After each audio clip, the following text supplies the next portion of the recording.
Assalamu alaikum. For current affairs, we have started current affairs series. Our first topic of the series is construction of Bhasha Dam. So let's start. First of all, we will discuss its background knowledge and history.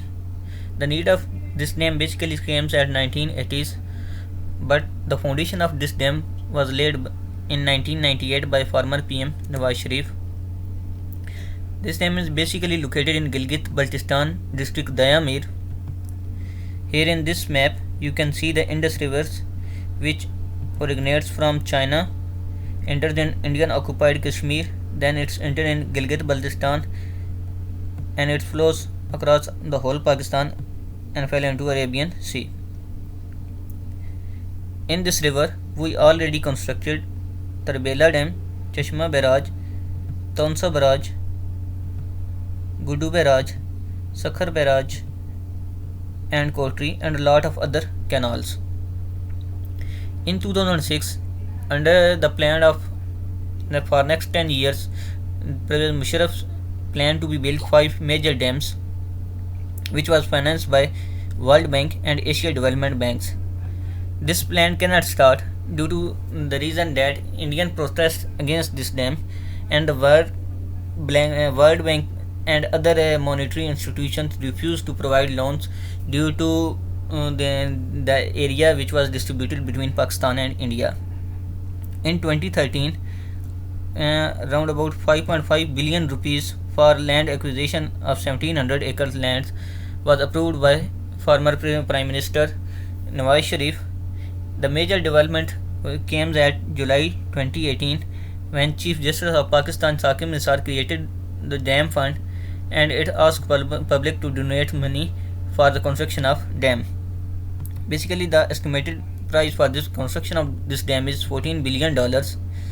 So it cannot be collected through these services channels such as asking persons to give money or donate money for the dam, but the basic purpose of this is to create the awareness about the water shortage in Pakistan. Now we will discuss who will complete this project. This project was basically completed by China, the government and powerhouse of China, China Power, and the second one is FWO, Frontier Work Organization by Pakistan. China Power holds stakes of 70% while FWO holds stakes of 30%. This project is supposed to be completed in 2028 and will increase the lifespan of Tarbela Dam up to 35 years. Now we will discuss little bit about its design. It has a height of 272 meters with reservoir level 1160 meter with gross capacity of 10 cubic meter and live capacity of 7.9 cubic meter. The difference between gross capacity and live capacity is that live capacity is basically operational water available reservoir, while gross capacity also includes the dead capacity, means which was not useful for operation purpose. It has a powerhouse of 14,500 megawatts which produce 4,500 megawatts of electricity.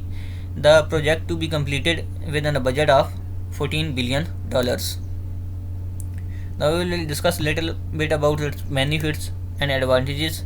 First of all, it will store the water, because currently there was a less storage of water in Pakistan. The second one is it will increase the number of trees which will reduce the impact of global climate change. The third one is in Pakistan we basically rely on thermal power, so it will provide the renewable energy which is around about 4,500 megawatts. It will also increase the lifespan of Tarbela Dam for about 35 years. It will also helpful for controlling floods. So in this regards we will become safest from the rains which comes at monsoon seasons. Due to COVID-19, a lot of persons were now losing their jobs, and a lot of also industries were going to become closed due to COVID-19 lockdown.